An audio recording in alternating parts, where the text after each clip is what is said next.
Yeah, you shouldn't extend here again. It's a bit slow and your group is already strong. So from here, maybe the best way for you to continue the game would be to maybe invade on the top, do something on the left. This honey is very valuable. Do you know anything about the honey on the head of those two stones? I know like you could push it into a letter. So if I played like e5. Yeah, there's the threat of a letter here. Yeah. So black could do something like this. And how would you keep on playing from here?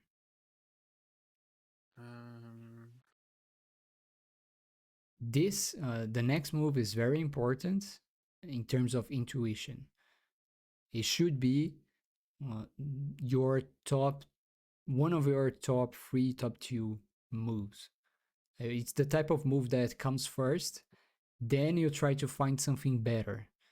And if you're in a blitz game, you're gonna play this move without thinking. Is it e6?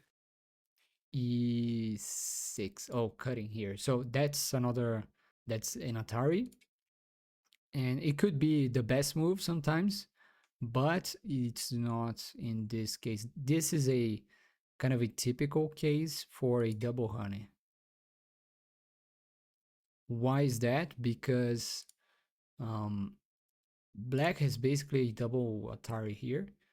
And this is a very common follow up after a hit on the head of two stones. So the two stones are B, the B stones. Then you hit on the head with D. And after black tries to protect with the C stones, if you're not paying attention, or maybe you're too weak. When I say too weak, I mean in the board position. I don't mean the player. Then black could protect the two stones while expanding the left. So this would be terrible. If you play your sequence, it could become the same if you do something like this.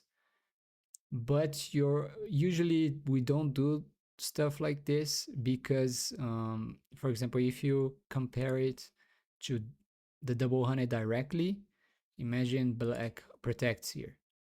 Then you shouldn't play like this because you're just giving away a stone for black, and you're also wasting the opportunity of maybe playing here later. There are also other Tesujis here that could be handy in the future, but if you play here first, you're kind of you're not giving yourself those opportunities in the future.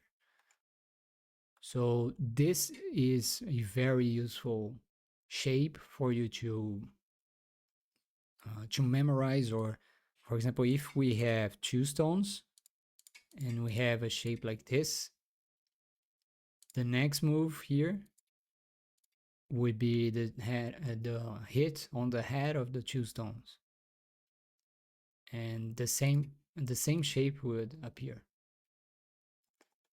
If white manages to extend here, then it protects the shape a little bit.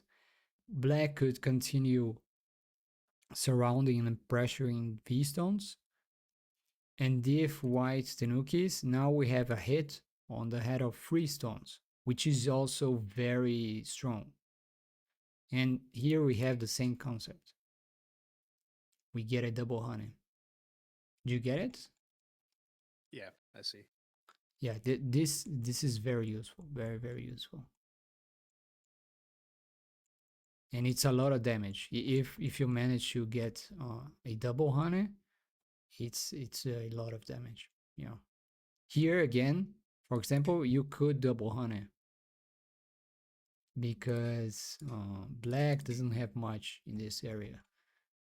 And if black extends, then you can continue playing elsewhere.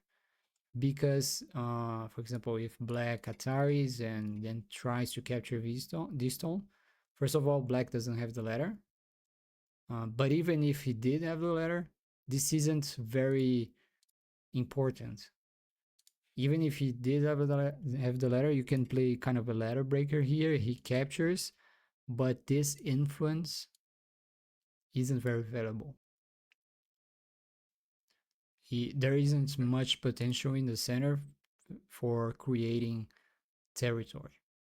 So it isn't very important for you to save that stone. But just the fact that you got the A for B exchange is good enough for you.